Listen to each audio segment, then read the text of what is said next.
Shalom. Saudara-saudara jemaat yang kekasih, tidak terasa kita sudah berada di minggu yang ketiga di tahun 2023, Minggu Epifania yang pertama. Berarti kita yang ada saat ini harus mengucap syukur karena Tuhan masih menyertai kita, memampukan kita, memberikan kesempatan buat kita untuk menapaki hari-hari di tahun 2023. Walaupun tantangan, pergumulan, dan berbagai permasalahan hidup masih ada dari tahun 2022 hingga tahun 2023 ini masih menjadi bagian kehidupan kita, harus kita aminkan bahwa inilah hidup. Hidup yang harus kita jalani dengan penuh ucapan syukur dalam situasi apapun kita. Karena perjalanan itu nggak akan berhenti sampai di 2022. Bahkan pergumulan hidup, tantangan hidup juga nggak akan berhenti di tahun 2022. Bahkan mungkin masih banyak yang menjadi PR di tahun 2022 untuk kita jalani di tahun 2023. Tetapi biarlah kita menjalaninya dengan penuh semangat, dengan penuh pengharapan di dalam Tuhan, dan meyakini, mengimani bahwa bersama Tuhan, walaupun ada tantangan, pergumulan, tetapi semua pasti dapat dijalani dengan penuh ucapan syukur. Ya, tentunya kita jangan jemu-jemu untuk selalu mengandalkan Tuhan. Jangan jemu-jemu untuk selalu bersekutu, memuji, memuliakan nama Tuhan. Jadi semangat kita untuk bersekutu di dalam Tuhan jangan sampai kendor. Entah kita dalam suasana suka, dalam suasana duka, maka semangat di dalam memuliakan Tuhan itu terus ada dan nyata. Karena Tuhan akan selalu bersama kita kalau kita terus mengandalkan Dia. Nah, saudara-saudara, kalau kita melihat kehidupan bangsa Israel ketika mereka berada dalam suasana enak, sudah dipimpin oleh Tuhan memasuki tanah perjanjian, sudah disertai oleh Tuhan dalam perjalanan kehidupan mereka, maka kadang-kadang mereka membangkang terhadap Tuhan. Seringkali mereka lupa akan siapa Allah yang telah membawa mereka keluar dari tanah perbudakan, memasuki tanah perjanjian. Sehingga banyak kali mereka terpengaruh dengan ajaran-ajaran sesat, yakni penyembahan-penyembahan berhala. Pergaulan mereka dengan orang-orang yang tidak mengenal Allah membuat mereka akhirnya terpengaruh dan melakukan penyembahan terhadap Baal. Dan itu terjadi ketika mereka bergaul dengan orang-orang Kanaan yang menyembah dewa-dewa Baal, di mana mereka ada dewa guntur, ada dewa air, ada dewa matahari, dewa laut, dan sebagainya. Jadi setiap satu momen itu ada dewa yang mereka sembah, yang mereka yakini bahwa dewa itulah yang bisa menyelamatkan mereka. Ya, mungkin ketika dewa guntur, nah mereka berdoa menyembah kepada dewa tersebut agar supaya tidak diberikan malapetaka terhadap mereka. Itu yang diyakini oleh orang-orang Kanaan, yang akhirnya bangsa Israel pula terpengaruh dengan situasi-situasi yang ada.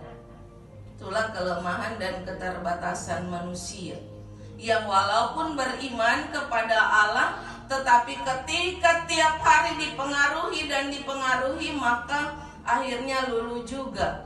Mereka terpengaruh dengan penyembahan-penyembahan berhala. Nah, di sini Mazmur Daud hendak mengingatkan mereka bahwa enggak ada kekuatan lain selain kekuatan Allah. Kekuatan dewa-dewa apapun itu tidak mampu menyamai kekuatan Allah. Sehingga dalam bacaannya dia katakan bahwa Allah itu sebagai penghuni sorgawi, sebagai kekuatan yang dahsyat, sebagai kemuliaan yang tidak bisa dilampaui oleh apapun.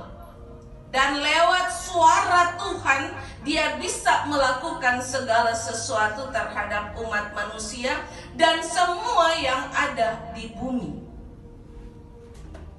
Sehingga bacaan kita bisa lihat bahwa ada 7 kali dikatakan tentang suara Tuhan.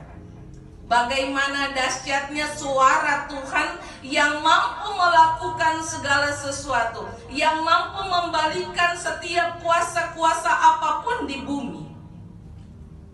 Hanya kekuatan suara Tuhanlah yang dahsyat di atas segala-galanya.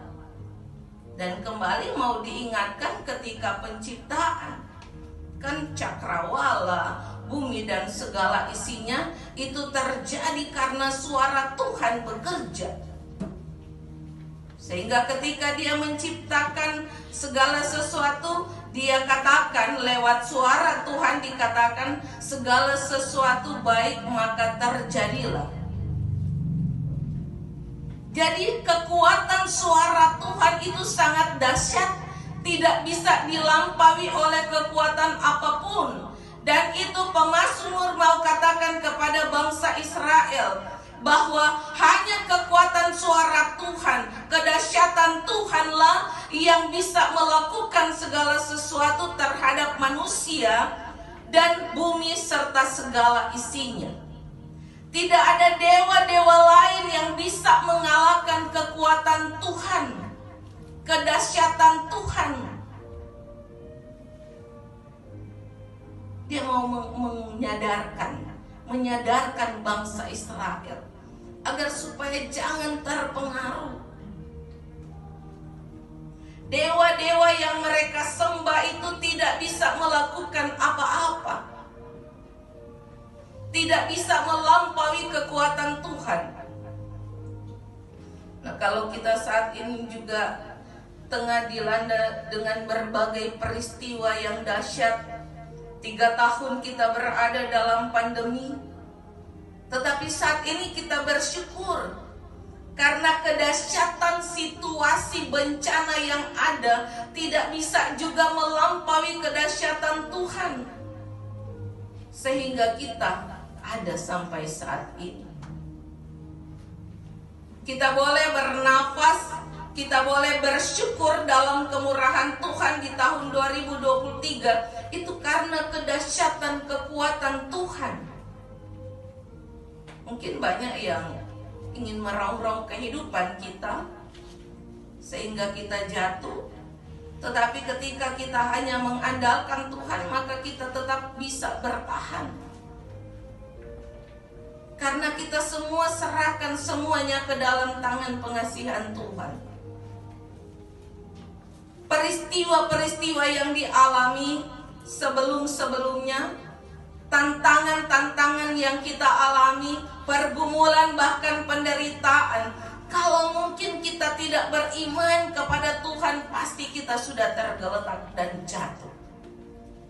Dan bahkan mungkin tidak bisa berdiri lagi, tidak bisa bangkit lagi. Tetapi hanya kedahsyatan kekuatan Tuhanlah sehingga kita boleh ada saat ini. menapaki kehidupan baru di tahun 2023. Walaupun segala persoalan masih ada menjadi bagian kehidupan kita, tetapi kita tetap berjalan dalam kemuliaan Tuhan. Kita tetap berjalan dalam kedahsyatan kuasa Tuhan, dalam pengasihan Tuhan buat kita semua. Sehingga saat ini kita boleh bersyukur. Karena ke depan juga kita nggak tahu kita akan menjadi seperti apa. Kita akan mengalami apa kita nggak tahu. Kalau kita ingat tahun kemarin itu banyak para ahli yang mengatakan, meramalkan bahwa tahun 2023 adalah tahun kesusahan. Maka imani aja bahwa Tuhan pasti tidak akan meninggalkan kita.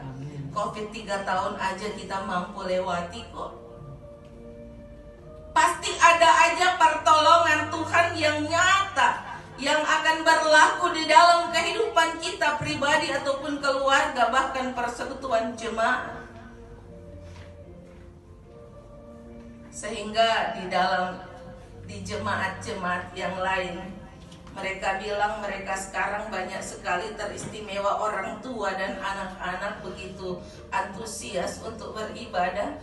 Karena ada pembatasan yang lalu, saya katakan bahwa jemaat saya dari COVID yang masih mungkin biasa, kemudian ke situasi yang dahsyat sampai mulai mereda, Gemindo Kasih Karunia tidak pernah membatasi orang untuk beribadah, bahkan dari segi umur. Yang penting sehat. Sehingga mereka katakan bahwa banyak sekali orang tua yang datang. Karena hampir kurang lebih 3 tahun mereka dibatasi untuk tidak boleh datang di rumah Tuhan. Tetapi kita bersyukur. Karena anak-anak kita dulu yang masih bayi banget, tetap sehat, dibawa ke ibadah. Ya, yang penting ikutin protokol kesehatan. Ikutin aturan-aturan yang ada, yakni memperlengkapi tubuh kita agar supaya kita kuat. Dan kita juga tahu nggak mungkin kita mau menjerumuskan diri sendiri atau keluarga kita sendiri. Karena itu kita patut bersyukur. Dan apa yang Mazmur Daud katakan lewat bacaan, kita mau menggambarkan kedahsyatan suara Tuhan. Dia ibaratkan guntur, air yang besar, pohon aras akan tumbang, dan banyak sekali gambaran-gambaran yang dikatakan oleh pemazmur. Hal ini mau menggambarkan bahwa sehebat dan sedahsyat apapun yang akan terjadi di tengah-tengah dunia, di dalam kehidupan manusia, tidak akan mampu melawan, melewati kedahsyatan kekuatan Tuhan. Dan kenapa dia katakan seperti itu? Agar supaya bangsa Israel menyadari, agar supaya juga mereka meninggalkan penyembahan-penyembahan terhadap ilah-ilah lain, terhadap dewa-dewa Baal. Mau meyakinkan kepada mereka bahwa hanya kekuatan Tuhanlah yang mampu untuk menyertai mereka dalam kehidupan mereka, memberi mereka berkat, memberi mereka kekuatan, memberi mereka kemampuan. Jadi benar-benar kekuatan Tuhan ini tidak bisa terkatakan, tidak bisa dilampaui oleh kekuatan apapun. Dan hal itu mau mengingatkan dengan tegas kepada bangsa Israel, dan juga kepada kita yang adalah Israel baru. Mau meyakinkan kita bahwa yang paling utama yang harus kita lakukan adalah mendekatkan diri kepada Tuhan.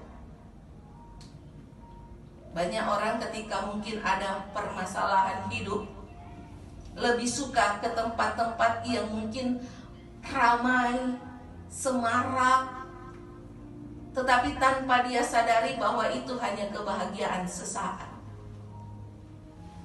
Ketika ada masalah hidup yang dalam tanda kutip kata orang banyak pikiran atau stres, ya pergi mungkin ke kafe-kafe, bisa joget-joget, bisa nyanyi-nyanyi, bahkan bisa teriak-teriak untuk menumpahkan semua rasa yang ada di hati yang sedang dia alami, tanpa dia sadari bahwa sebenarnya hal itu merugikan diri sendiri. Ke tempat-tempat seperti itu tentu keluar uang banyak, tentu merusak kesehatan, karena paling pulang-pulang tengah malam, merusak kesehatan, dan paling juga pasti ada minuman-minuman keras yang biasa orang kalau dalam suasana panik pikiran, ya tidak terkontrol untuk minum. Minum alkohol nggak apa-apa asal jangan mabuk. Ketika mabuk berarti dia sudah merugikan tubuhnya sendiri. Dan akhirnya karena biasa orang-orang seperti itu kalau perginya malam minggu lupa untuk bersekutu memuliakan Tuhan. Merugikan diri sendiri kan? Karena kita akhirnya tidak bertemu dengan Tuhan.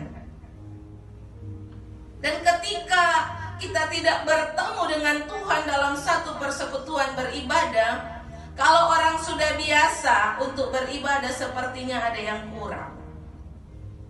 Tetapi mungkin kalau orang udah biasa dianggap angin lalu aja, toh masih ada minggu depan dan minggu depan. Kalau seperti itu bagaimana kita mau berkembang? Kalau seperti itu bagaimana Tuhan menyertai kita? Kalau saat ini datang, besok enggak, saat ini datang, besok enggak, timbul tenggelam. Dan jangan salahkan Tuhan ketika kita berteriak, akhirnya Tuhan bilang, siapa engkau? Dia enggak kenal karena kita tidak memberikan diri kita kepada Tuhan, tidak mengenalkan diri kita. Tuhan akan mengenal kita kalau kita selalu bersekutu dengan Tuhan, kalau kita selalu berdoa kepada Tuhan.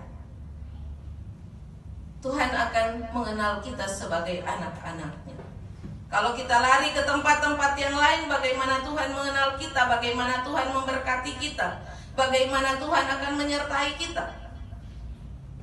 Sehingga kalau kita sudah berada di situasi yang terpuruk, sangat terpuruk di bawah, disitulah kita mulai berteriak kepada Tuhan, menyalahi Tuhan, menyalahkan Tuhan yang tidak pernah menyertai kita, yang tidak pernah melihat setiap permasalahan hidup.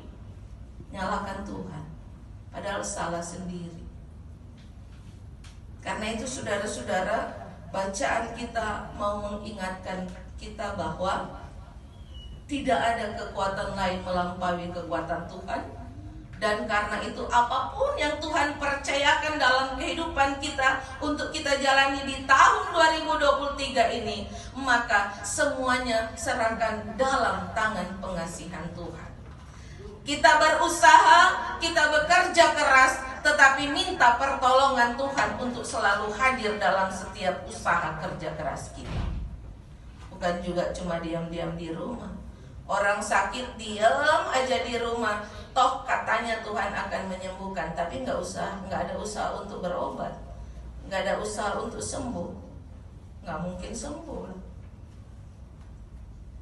Ingin menghidupi keluarga tapi diam aja di rumah, tidak berusaha untuk bekerja, karena toh Tuhan akan turunkan berkat dari langit. Bagaimana mungkin? Jadi kita harus berusaha, kita harus bekerja keras di tahun 2023 ini.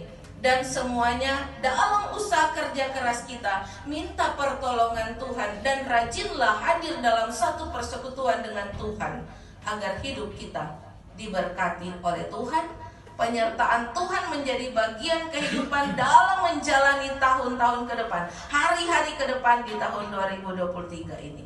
Agar supaya bersama Tuhan, semua berada dalam kendali Tuhan, yakin dan percaya apapun yang kita alami, apapun yang kita rasakan, Tuhan akan menyertai kita.